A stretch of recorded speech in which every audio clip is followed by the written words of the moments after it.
ஆழ்வார் எம்பெருமானார் ஜீய திருவடிகளே சரணம்.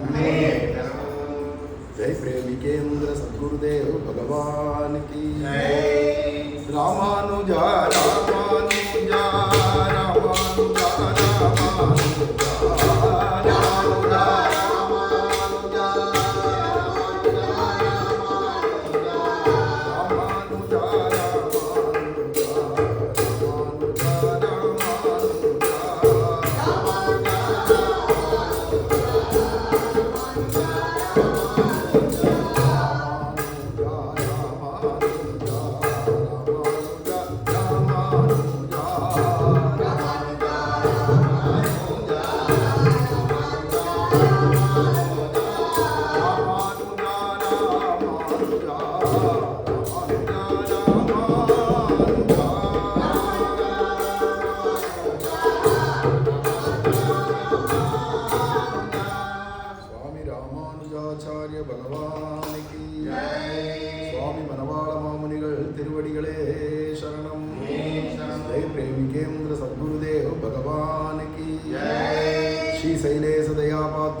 யதீந்திர பிரவணம் வந்தே ரம்யஜா மாதரம் முனிம் முன்னம் திருவாய் மொழிக்கொள்ளை தாம் உபதேசித்த நேர்தன்னின்படியை தமபாத சொல் மணவாள முனி தன் அன்புடன் செய் உபதேசரத்தினமாலை தன்னை தன்னெஞ்சு தன்னில் தரிப்பவர் தாள்கள் சரண் நமக்கே. மண்ணுயிர்கள் இங்கே மணவாள மாமுனிவன் பொன்னடியாம் செங்கமல போதுகளை உன்னிச் சிரத்தாலே தீண்டில் அமானவனும் நம்மை கரத்தாலே தீண்டல் கடன். கோலாகலதயா பாத்திரம் மாதுரீரமணம் பிரபும் பக்த பிரியம் பிரேமிகேந்திரம் ரசிகாச்சாரியமாஸ்ரயே. சுவாமி மணவாள மாமுனிகள் திருவடிகளே சரணம். பிரேமிகேந்திர சத்குருதேவ் பகவானுக்கு. இந்த உபதேச ரத்னமாலையில் சுவாமி மணவாள மாமுனிகள் ஸ்ரீவச்சன பூஷணத்தினுடையதான வைபவத்தை பறக்க பேசினார். பிள்ளை லோகாச்சாரியருக்கு எதனால் பிள்ளை லோகாச்சாரியன்ற பேர் வந்தது, லோகாச்சாரியன்ற பேர் எப்படி வந்ததுங்கிறத சொல்லி அதுக்கு அடுத்தது பிள்ளை லோகாச்சாரியர் அருளி செய்ததான அஷ்டாதச ரகசிய கிரந்தங்கள் 18 ரகசிய கிரந்தங்களையும் இதுக்கு சமமான ஸ்ரீவச்சன பூஷணம் ஆகிய ரகசிய கிரந்தத்துக்கு சமமானது அதுலேயே வேற ஒன்றும் கிடையாது. மற்ற 17 கூட இதுக்கு நிகராக வராது. இப்போ சர்வோத்கிருஷ்டமான ரகசிய கிரந்தம் ஸ்ரீவச்சன பூஷணம் பிள்ளைலோகாச்சாரியர் அருளி செய்ததில்லை அப்படிங்கிறதுனால அதை சொல்லி அதுக்கப்புறம் புகழில் விவார்த்தை மெய்யும் போதுங்கிறதுனால இதெல்லாம் வெறும் புகழ்ச்சியாக பேசின பேச்சு இல்லை. நீங்களும் அதை படிச்சுவிட்டு கேட்டுவிட்டு காலக்ஷேபம் கேட்டுவிட்டு அதுக்கப்புறமா சொல்லுங்க, உங்களுக்கும் அவ்வளோ இனிமையாக இருக்கா இல்லையான்னு பாருங்க அப்படின்லாம் நிர்தாரணம் பண்ணி ஸ்ரீவச்சன பூஷணத்துடைய வைபவத்தெல்லாம் சொல்லிட்டு வந்து இப்போ கடைசியாக சரம பாசுரமாக ஒன்று அருளி செய்கிறா. கீதைக்கு சரம ஸ்லோகம் போல.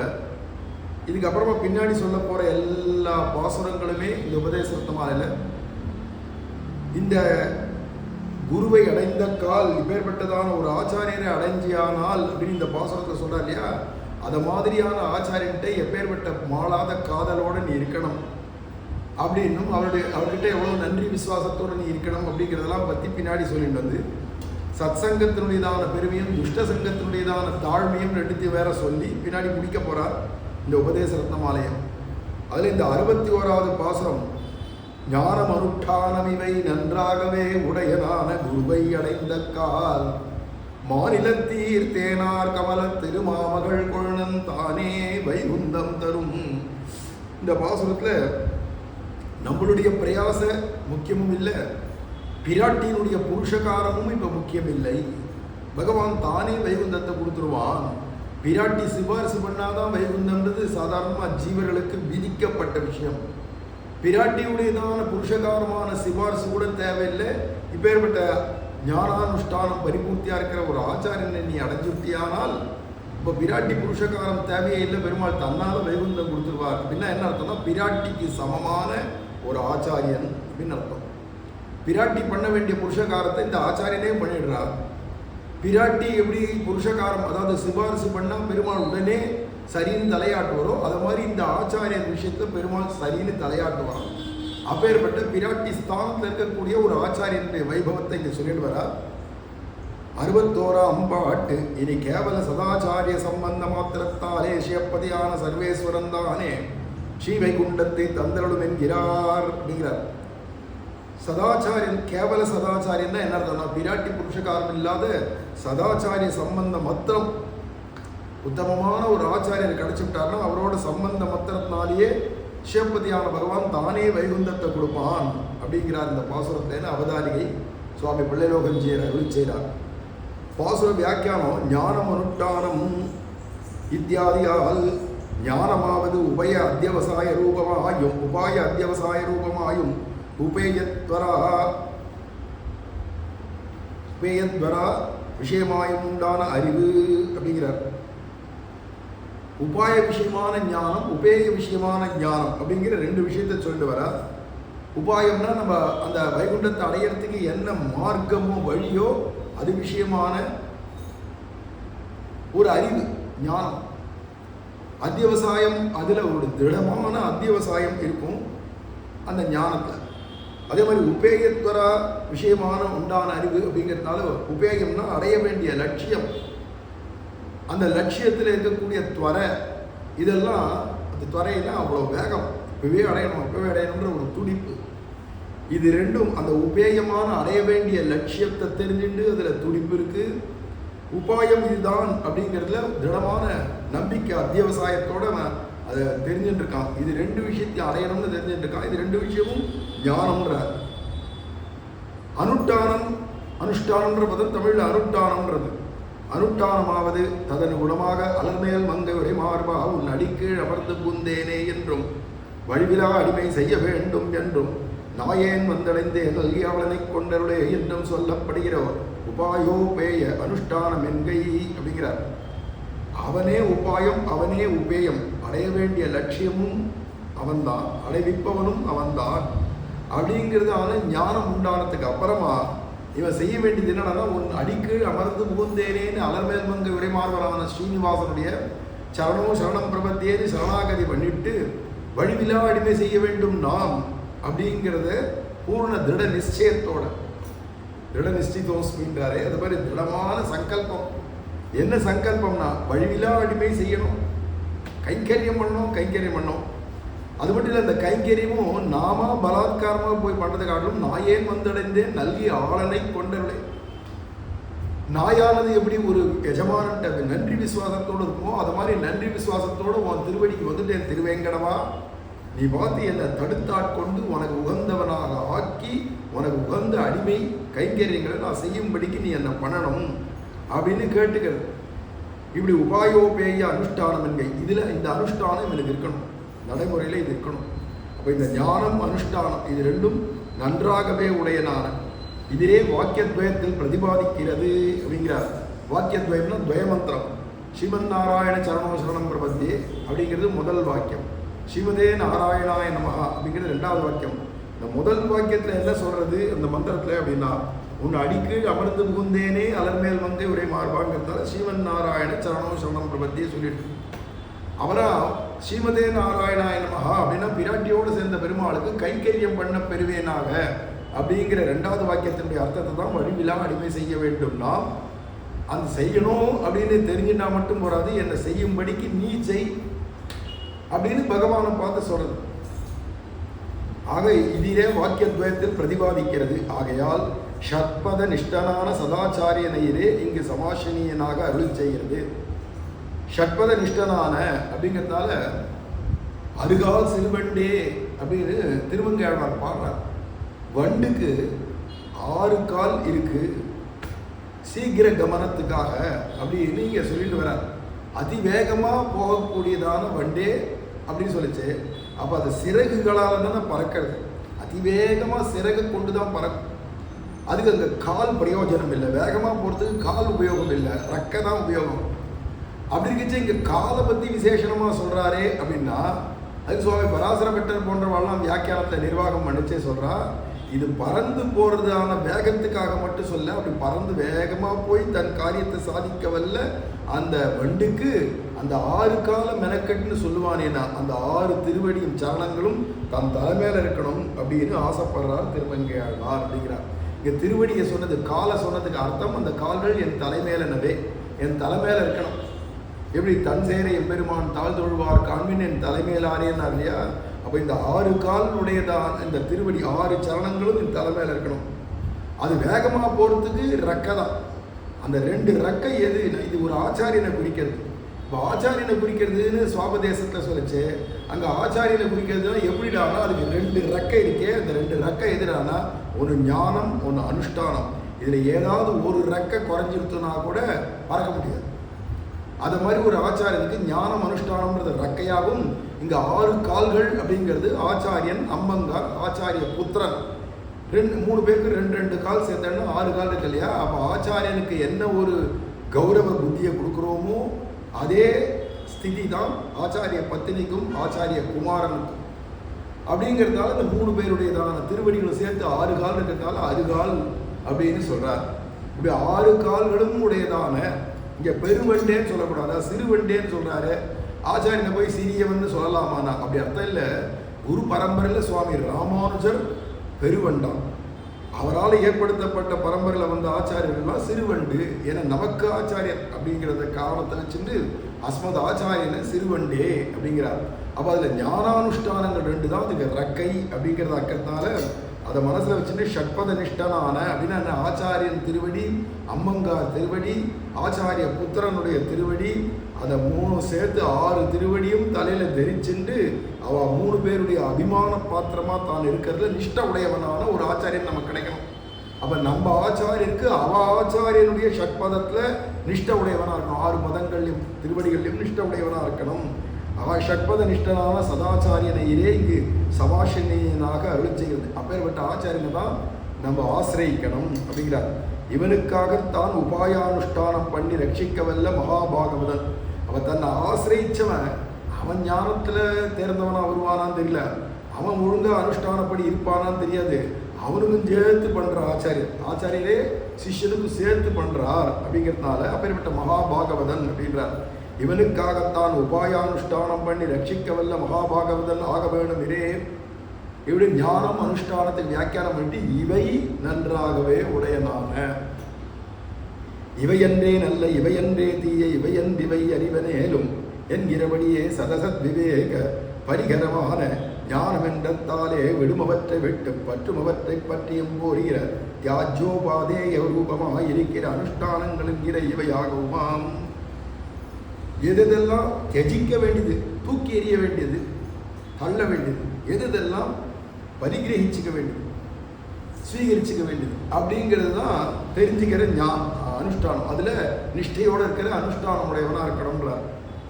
இதில் என்னடான்னா இவையன்றே நல்ல இவையன்றே தீய அப்படின்னா என்ன அர்த்தம்னா இது சத்து இது அசத்து அப்படின்னு, சத்து அசத்துன்னு 2 இருக்கு. அது இருக்கக்கூடியது எப்போதும், மாறக்கூடியது இன்னொன்று அப்படின்னு இருக்கு.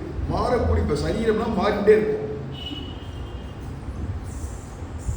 தேகினோஸ்மின் யதா தேகே கௌமாரம் யௌவனம் ஜரா ததா தேகாந்தர பிராப்தி அப்படிங்கிறது போல இன்னைக்கு குமர பருவமாக இருக்கும், திடீர்னு பார்த்தா இளமை பருவமாக இருக்கும், திடீர்னு பார்த்தா வாலிப பருவமாக இருக்கும், திடீர்னு பார்த்தா முதுமை பருவமாக இருக்கும், அப்புறம் பார்த்தா செத்து போன பணமாக போயிடும்.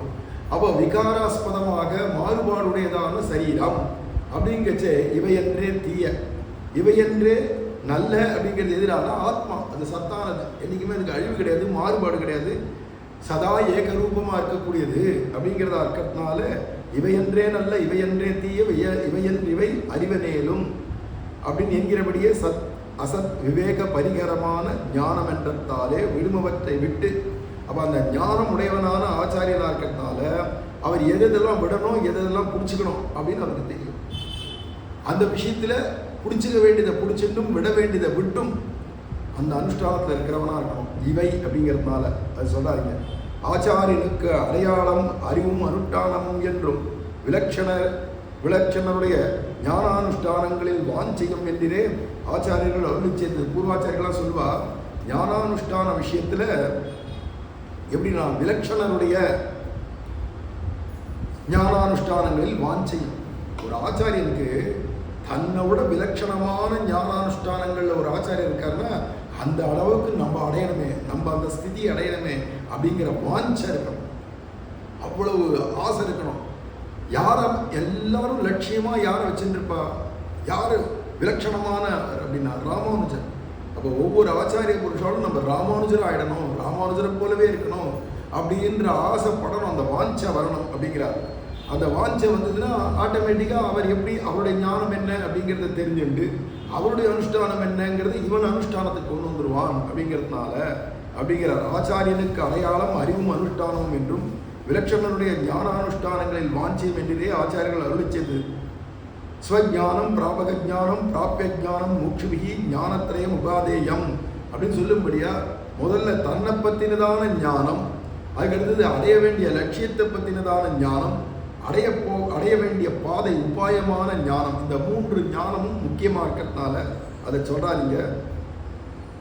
என்னும்படி ஸ்வரூபானுரூபமான உபாயோபேய விஷய ஞானம், இப்படி துவயார்த்த பிரதிபாதகமான ஸ்ரீவச்சனபூஷணத்தினுடைய ஞானானுஷ்டானங்களை, இதெல்லாம் துவயமந்திரத்தினுடைய விளக்கங்கள். இந்த துவயமந்திரத்தினுடைய விளக்கமாக வந்த ஸ்ரீவச்சனபூஷணத்தினுடைய அர்த்தத்தை தெரிஞ்சுண்டு அதுபடி அனுஷ்டிக்கிறவன் தான் ஞானானுஷ்டானம் இவர் நன்றாகவே உடையனான குரு அப்படிங்க சொல்றார். ஆக சுருக்கமாக சொல்ல போனோம்னா முன்னாடியே சொன்ன விஷயம்தான், ஆழ்பொருள் எல்லாம் ஆறறிவார்னார். இந்த ஸ்ரீவச்சனபூஷணத்தின் ஆழ்பொருள், அந்த ஆழ்பொருள் விஷயமான ஞானமும் அதில் சொல்லப்பட்டபடி அனுஷ்டானமும் இவை நன்றாக உடையனான குரு. இப்போ ஸ்ரீவச்சனபூஷணத்தில் சொல்லப்பட்ட ஞானத்தை அடைஞ்சி ஸ்ரீவச்சனபூஷணத்தில் சொல்லப்பட்ட ஞானத்தின்படி அனுஷ்டானத்தில் இருக்கக்கூடியவன் எவனோ அந்த ஆச்சாரியனை நீ அடையணும். இதுதான் ஞானம் அனுஷ்டானம் இவை நன்றாகவே உடையனான குருவை. இவற்றால் பரிபூர்ணனாய் இருப்பான் ஒரு பரமசத்வனிஷ்டனை ஆசிரித்தாலாய்த்து காரியகரமாகும். இப்பேற்பட்ட பரமசத்துவமான சாத்விகமான ஒரு ஆச்சாரியன், அவ பரிபூர்ணமான ஞானானுஷ்டானம் உடையதான பரமசாத்விகனான ஒரு ஆச்சாரியனை நீ அடையணும் அப்படிங்கிறார். அப்போதான் உனக்கு காரியகரம் என்னென்னா வைகுண்டத்தில் போயும் கைங்கரியம் கிடைக்கும், பலனை அனுபவிக்க முடியும் அப்படிங்கிறார். இவற்றில் ஒன்று குறையிலும் ஆசைக்கும் அவனுக்கு அந்த ஆசையின பலம் தலைகட்டாதுன்றார். இந்த ஞானத்திலே அனுஷ்டானத்தை கொஞ்சம் குறைஞ்சி இருந்தால் கூட அந்த ஆச்சாரியன் போய் நீ ஆசிரியச்சேன்னா பூர்ண பலன் கிடைக்காது அப்படிங்கிறார். காட்டு தீ சூழ்ந்த விடத்து, இதுக்கு ஒரு திருஷ்டாந்தம் கொடுக்குறார். காட்டில் தீ சுற்றி பரவிடுது அப்படிங்கச்சே, ஒருத்தன் குருடனாக இருந்தால் அந்த தீயிலேருந்து தப்பிக்க முடியாது, இல்லை கால் முடமாக இருந்தால் நொண்டியாக இருந்தால் போக முடியாது. அப்போ குருடனாகவும் இருக்கக்கூடாது, நொண்டியாகவும் இருக்கக்கூடாது. நொண்டிக்கு அர்த்தம் என்னடான்னா நடக்கிறவன், அப்போ அனுஷ்டானம் பண்ணுறவன் அர்த்தம். கண்ணுக்கு அர்த்தம் ஞானம்னு அர்த்தம். அவள் குருடனாக இருந்தும் பிரயோஜனம் இல்லை, நொண்டியாக இருந்தும் பிரயோஜனம் இல்லை. இந்த காட்டு தீயிலேருந்து இவனாலேயே தப்பிக்க முடியாது. அப்புறம் இன்னும் தன வேற பிடிச்சி எங்கேருந்து தூக்கிட்டு போடுது. அதனால் ரொம்ப அழகான திருஷ்டாந்தத்தை கொடுக்குறார். காட்டு தீ சூழ்ந்த விடத்து அந்தனும் பங்குவும் கூடியிருந்தால் அப்பிரயோஜகமாயிரே இருப்பது. கால் முடவனா இருக்கான், நொண்டியா இருக்கான், கண்ணும் குருடு, இவன் எங்கேருந்து தாண்ட போறோம், மற்றவனை எங்கேருந்து தாண்டி வைக்க போறோம். சக்ஷுஷ்மானுமாய் சரணமானுமாய் இருப்பான் ஒருவனாலேயே அத்தை தப்பி பிழைக்கலாவது. அப்ப கண்ணு நல்லா தெரியறவனாகும், கால் நல்லா நடக்கிற சக்தி ஓடுற சக்தி உடையவனாகவும் இருக்கிறவன் தான் காட்டுத்தீயிலிருந்து தப்பிக்க முடியும், அவன் தான் தப்பி பிழைக்கலாவது என்றார். ஆகையால் அனுஷ்டானஹீனமான ஞானமும் ஞானஹீனமான அனுஷ்டானமும் அகிஞ்சித் கரமிரே அப்படின்ட்டார். பிரயோஜனம் இல்லை. ஞானம் குறைச்சி அனுஷ்டானம் இருந்தும் பிரயோஜனம் இல்லை, அனுஷ்டானம் குறைச்சி ஞானம் இருந்தும் பிரயோஜனம் இல்லை. அவர் ரெண்டும் சேர்ந்து இருக்கணும் அப்படிங்கிறார். அதனால் ஞானஹீனம் குரும் பிராப்பிய என்று தொடங்கி யதாபாரம் நகச்சதி அப்படின்னு சொல்லும்படியா ஞானம் குறைச்சலாவோ அனுஷ்டானம் குறைச்சலாவோ இருக்கக்கூடிய குருவை அடைஞ்சோமானா இந்த சம்சாரத்தை கடந்து நீ போக முடியாது. நகச்சதின்றதுனால போக முடியாதுன்னு ஆயிடுச்சு. கண்ணும் காலும் உண்டானாலே ஒருவரை கரையேற்றலாவது. முதல்ல கரையேற்றலாம் ஒருத்தரன்னு பொறுச்சவே நமக்கு கண்ணு நல்லா தெரியணும், நமக்கு கால் ஒழுங்காக இருக்கணும், இருந்தால் தான் கரையேற்ற முடியும். ஊமையாக இருந்தால் கூட கவலை இல்லை, பேசணுன்ற அவசியம் இல்லை. ஆனால் கண்ணு நல்லா தெரியணும், கால் நல்லா ஓடுற சக்தி இருக்கணும், இவனை கரையேற்றி விடலாம். அந்த மாதிரி இருக்கிறதுனால கை சரியா இல்லைன்னா கூட நீ என்னை பிடிச்சிக்கோடா அப்படின்னு சொல்லிட்டு கெட்டிமா நீ என்னை பிடிச்சிக்கோ, நான் உன்னை கரையேற்றி விடுறேன்னு கரையேற்றலாம். கை இல்லை வாய் இல்லைன்னு ஊமையாக இருந்தால் கூட பரவாயில்ல. ஆனால் கண்ணும் காலும் முக்கியம் கரையேற்றுறவனுக்கு அப்படிங்கிறதுனால இதுக்கு வேதாந்தாச்சாரியார் பண்ணதான ஒரு ஸ்லோகத்தை புள்ளிலோகஞ்சி இங்கே எடுத்து கொடுக்குறார் பிரமாணமாக. அந்தோ நந்த கிரகணவசகா யாதிரங்கே செய்யன்பது அப்படிங்கிற ஸ்லோகம் இருக்கே, அந்த துணுக்கு எடுக்கிறார். அந்தோரந்த கிரகணமசகா இத்தியாதி. அப்போ ஒரு ஆச்சாரியன் அப்படிங்கச்சே தேசிகம் பூஷ்ணுரீம் சேது அப்படின்னு இங்க இந்த ஸ்லோகம். தேசிகம் பூஷ்ணுரீம் சேது அந்தோ நந்த கிரகணமசகோ யாதிரங்கே செய்யன்பது பங்குர் நௌகா குஹர நீதோ நீயதே நாவிகேன புங்கே போகான் அவித நிருபஹா சேவகஸ்யாத்மகானீனே. அப்புறமா சொல்றார் தொத் சம்பிராப்தோ பிரபவதி ததா தேசிகோ மே தயாளு. இந்த ஸ்லோகம் தான் தேசிகர் வேதாந்தாச்சாரியர் அருளி செய்ததான ஸ்லோகம். அவன் அந்த ஸ்ரீரங்கம் போகணும்னு நினைக்கிறான், ஆனால் அவனுக்கு போக முடியாது. ஏன்னா கண்ணு குருட, அவன் தன்னால் போக முடியல ஸ்ரீரங்கத்துக்குன்னா. அவன் ஒருத்தன் கண்ணு நின்னா தெரிஞ்சு இவன் தூக்கிட்டு போகிற பலமும் இருந்து காலும் நல்லா நடக்கிறவனா ஒருத்தன் கிடச்சி அவன் இவனை தூக்கிட்டு போய் கொண்டு போய் மெதுவாக சேர்க்க வேண்டியது. தூக்கிட்டு போயின்னு இல்லை, கை பிடிச்சி அழிச்சுட்டு போகலாம். அவன் தான் நடக்கிறான், கண்ணு தானே கூட. அழிச்சிட்டு போய் ஸ்ரீரங்கத்தில் கொண்டு போய் பெருமாள் எதிர்க்க கொண்டு போய் நிற்க வச்சா எப்படியோ அப்படி ஆச்சாரியர் அஜ்ஞானியா கண்ணு குருடனா இருக்கிற நம்மளெல்லாம் அழிச்சிட்டு போய் சேர்க்கக்கூடியவர். இது ஒரு விஷயம். அடுத்தது ரெண்டாவது வாக்கியத்தில் சொல்றார், முடவனுக்கு மோட்சம் நுழையவன் நொண்டியா போயிட்டவனுக்கு அவனால காவேரிலாம் தாண்டி ஸ்ரீரங்கம் போக முடியலன்னுச்சே, உனக்கு என்னப்பா கவலை, நான் உன்னை தூக்கிட்டு போறேன்னு தோளில் தூக்கிட்டு முனிவாகனர் மாதிரி இவனை தூக்கி தோளில் வச்சுட்டு கிளம்பி போயிட்டார். நேரம் கொண்டு போய் ஸ்ரீரங்கத்தை இறங்கி விட்டு பெருமாளை சேவி அப்படின்னா எப்படியோ அதை மாதிரி தான் நமக்கு ஆச்சாரியன். நம்ம குருடனாகவும் நொண்டியாகவும் நம்ம இருந்தால் கூட அவர் குருடன் இல்லை, அவர் நொண்டி இல்லை, அவருக்கு பலம் இல்லாதவர் இல்லை, உன்னை தூக்கி போயிடுவார் அப்படிங்கிறத இந்த உதாரணத்தை எடுத்து இங்கே கொடுக்குறாரு. நல்ல ஞானம் அனுஷ்டானம் இது ரெண்டும் நன்றாகவே உடையனான தன்னை அக்கறை ஏற்றவல்ல ஞானாதி பரிபூர்ணனாயிருப்பான் ஒருவன் என்றே ஆச்சான் பிள்ளை அருளி செய்ததும் சுவாமி பெரியவாச்சான் பிள்ளை அருளி செய்து சொல்றார். தன்னை அக்கறை ஏற்றவல்ல ஞானாதி பரிபூர்ணனாயிருப்பான் ஒருவன். அக்கறைனா வைகுண்டம், இக்கரையிலேருந்து அக்கறைக்கு வைகுண்டத்துக்கு அழைச்சின்னு போகிறதுக்கு வேண்டிய ஞானாதினா ஞானம் அனுஷ்டானம் இவை பரிபூர்ணனாக இருப்பான் ஒருவன் அப்படின்னு பெரியவாச்சான் பிள்ளை சொல்கிறது தான் சுவாமி மணவாள மாமன்கள் இது சாதிக்கிறார். ஆகையாலே அசங்குச்சித ஞானானுஷ்டானங்களை உடையவர்களை ஆய்த்து ஆச்சாரியர்களாக ஆசிரிப்பது. ஆச்சாரியன்னு ஒருத்தரை போய் நீ ஆசிரிச்சானா அந்த ஆச்சாரியனுக்கு ஞானானுஷ்டானங்கள் பரிபூர்த்தியாக இருக்கான்னு தெரிஞ்சு அவளை நீ ஆசிரிச்சாதான் பிரயோஜனம் அப்படிங்கிறார். குருவை அடைந்த கால் அஜ்ஞான நிவர்த்தகனாய் ஆச்சார பிரவர்த்தகனாயிருக்கிற ஆச்சாரியனை ஆச்சாரியன்ற சொல்லுக்கே ஆச்சினோத்திச்ச சாஸ்திரார்த்தானு அப்படிங்கிறது போல அதுக்கு விளக்கத்தை தான் இங்கே சொல்றார். அஜ்ஞான நிவர்த்தகனாய் நமக்கு இருக்கிற அஜ்ஞானத்தை போக்குறவனா இருந்தால் வெறும் குரு.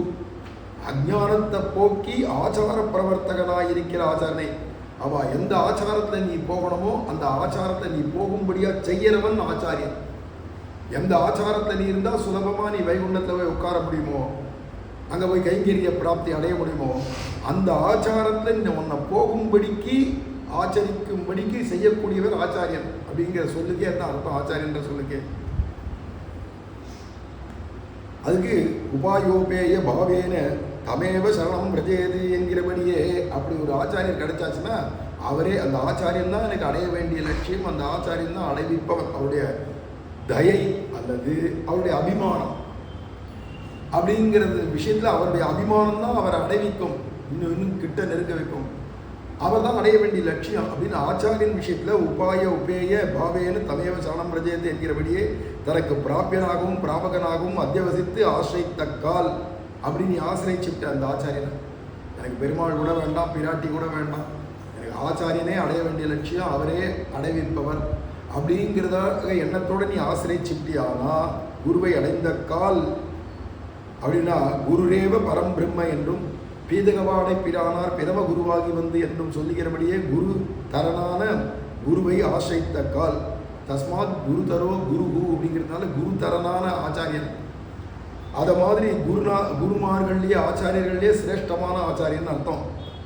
அப்போ பீதகவாடை பிரானார் பிரம குருவாகி வந்துன்னு பீதாம்பரதாரியான எம்பெருமானே குருவாக வந்துட்டான் அப்படிங்கிறது போல குருதேவ பரம்பிரம்ம அப்படின்னு சொல்லும்படியா குருதான் நமக்கு பரபிரம்மம் அப்படிலாம் சாஸ்திரங்களையும் ஆழ்வாரும் சொல்றது போல அப்படி ஒரு ஆச்சாரியர் அப்படி ஆசிரிச்சுட்டோமானா இப்படி அலபிய லாபமானது லபிக்க பெற்றால் இதை மாதிரி ஒரு ஆச்சாரியன் எந்த ஜீவனுக்கு சுலபமாக கிடைச்சிட மாட்டா.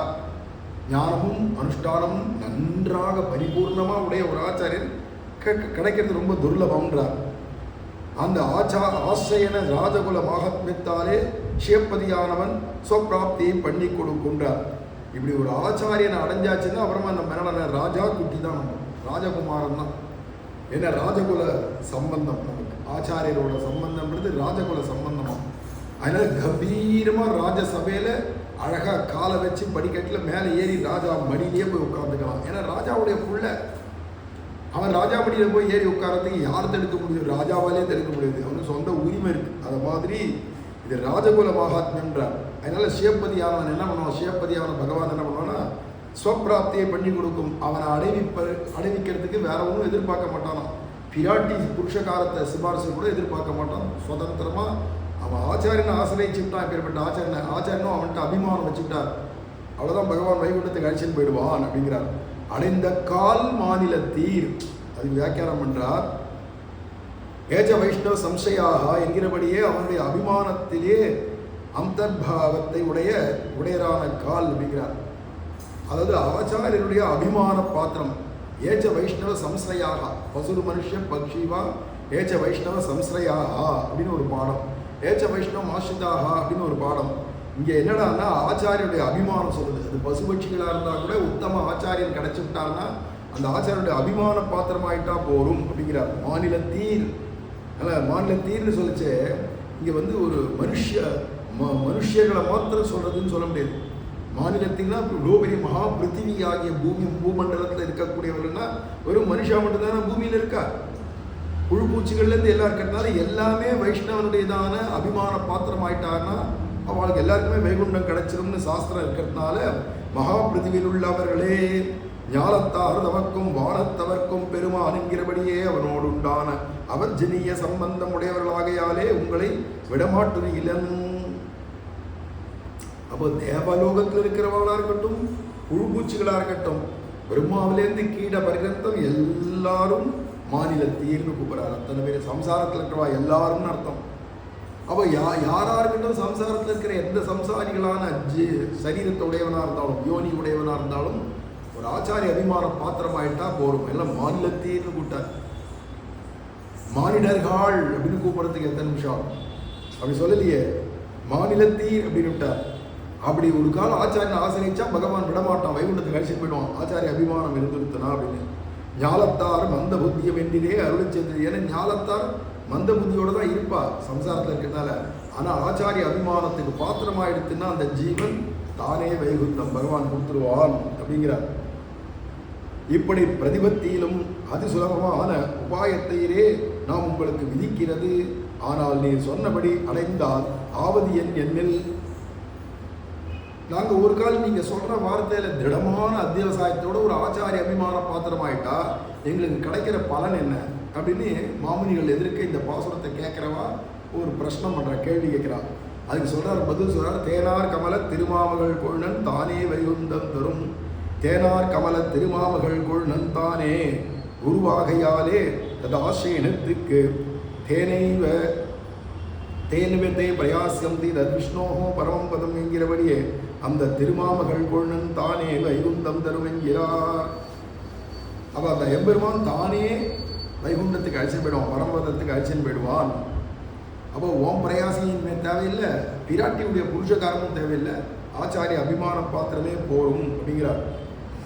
திருமால் வந்தென் நெஞ்சு நிறைய புகுந்தான் என்றும் அரவிந்த பாவையும் தானும் அகம்படி வந்து புகுந்து என்றும் சொல்லுகிறபடியே இவனிடத்திலே என் உள்ளம் மாலுக்கிடம் என்னும்படி விசிஷ்ட அதிஷ்டானமாக எழுந்தொழி இருக்கையாலே அவன்தானே என்று சொல்லலாம். இதே இப்போ ஒரு ஆச்சாரியனுடைய அபிமான பாத்திரமானவன் எவனோ அவனுடைய ஹிருதயத்தை பகவான் தானே வந்து குடி புகுவான். அவனுக்கு ஆவாச பூமி எங்கடான்னா இந்த ஆச்சாரிய அபிமான பாத்திரமானவன் எவனோ அவனுடைய ஹிருதயம் தானா. அப்போ அப்பேற்பட்டதான சிஷ்யனுடைய ஹிருதயத்தை, இப்படி ஆச்சாரிய அபிமான பாத்திரமான சிஷ்யனுடைய ஹிருதயத்தில் அவனே எப்போ வந்து குடியேறானோ, வந்து உனது அடியேன் மனம் புகுந்தாய் அப்படின்னு அவனே எப்போ மனசுக்குள்ள புகுந்தானோ சிந்தனைக்கினியான், அப்போ அந்த சிந்தனைக்கான பகவான் தானே வைகுந்தத்தை கொடுக்க போகிறான். எப்போ அவன் தன்னுடைய இருப்பிடமாக நம்ம மனசு ஆக்கினுட்டானோ இப்போ தானே வைகுந்தம் கொடுக்க போகிறான். வைகுந்தம் தருவானாய் விழுகின்றான் அப்படிங்கிறது போல பகவான் தானே வைகுந்தம் தரத்துக்கு தயாராகிடுவானாம். விசிஷ்ட அதிஷ்டானமாக எழுந்துள்ளிருக்கையாலே அவன்தானே என்று சொல்லலாமிலே.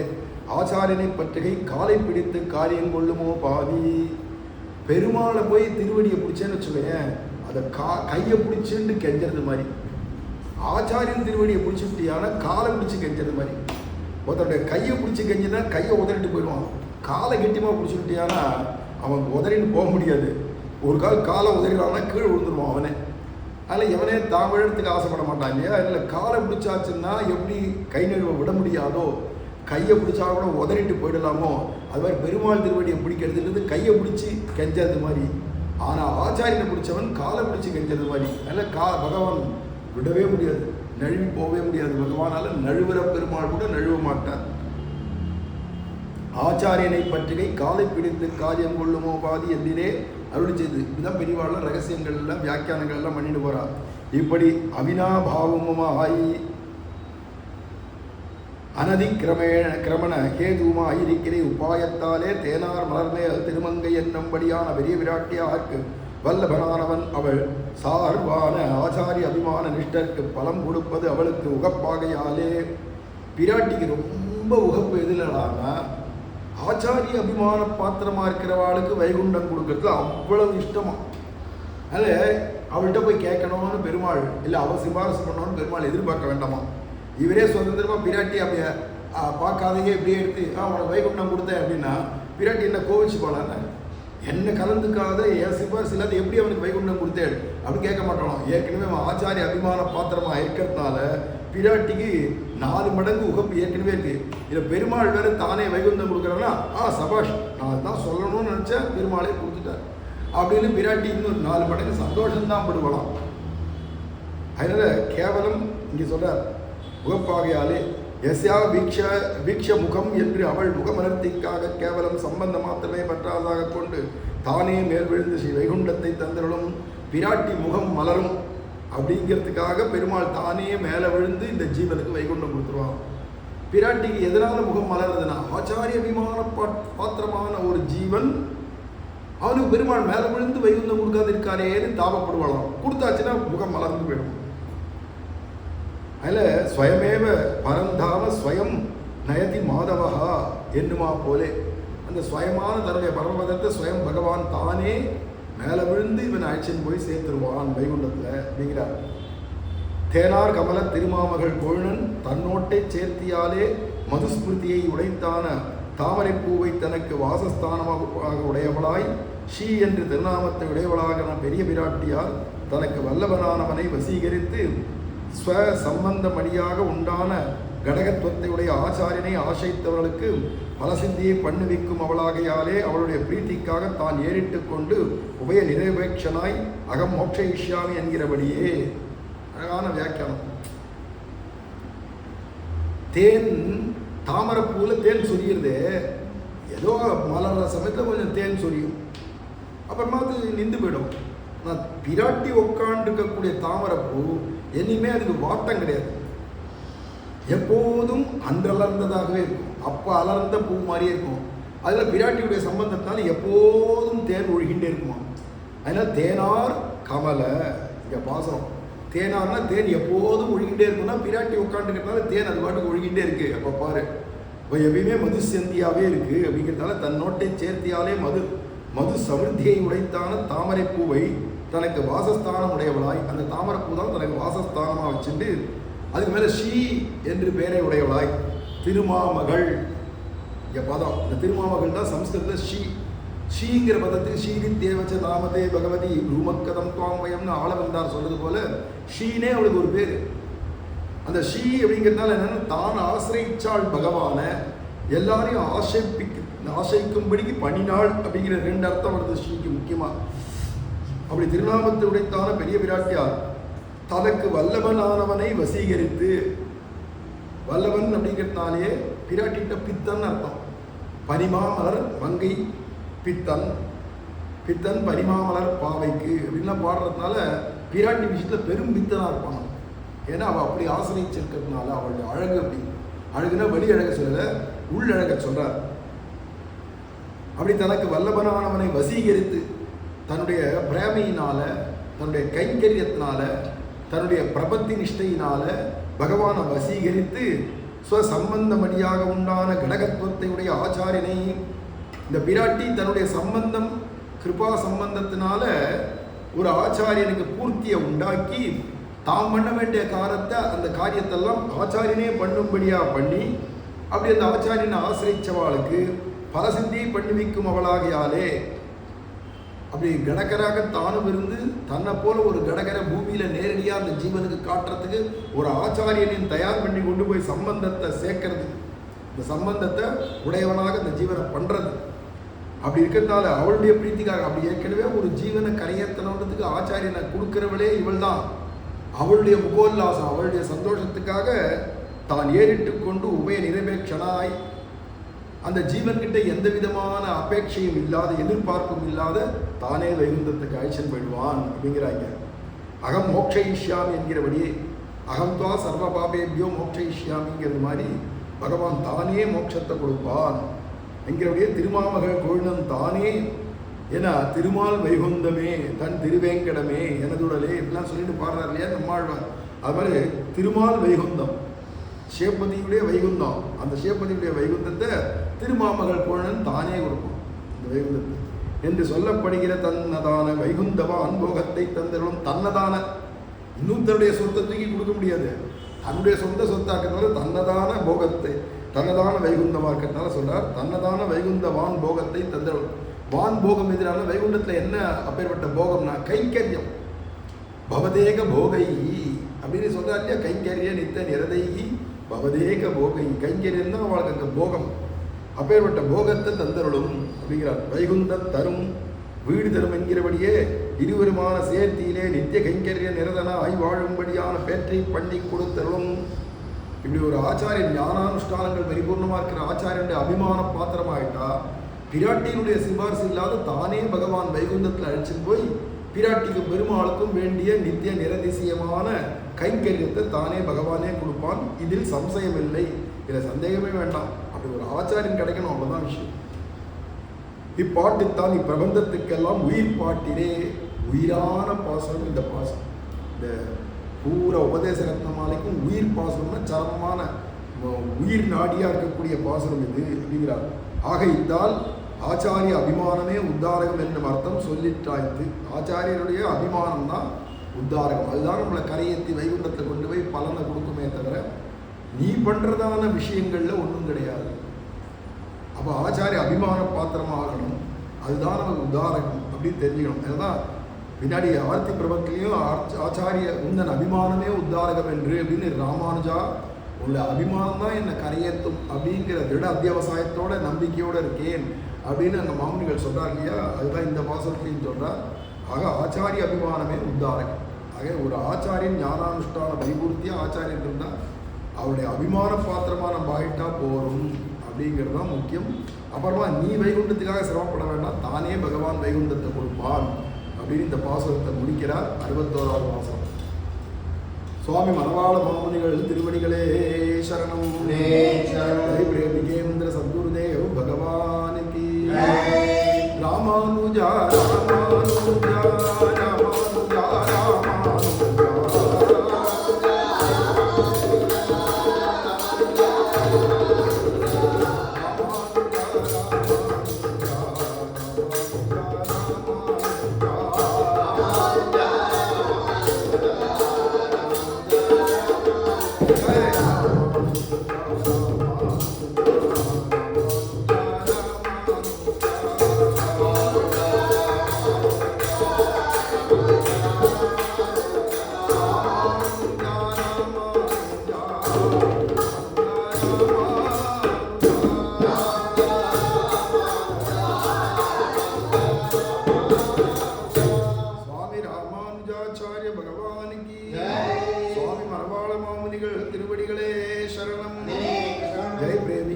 सद्गुरुदेव भगवान की श्रीमते रामानुजाय नमः। श्रीमते रामानुजाय नमः।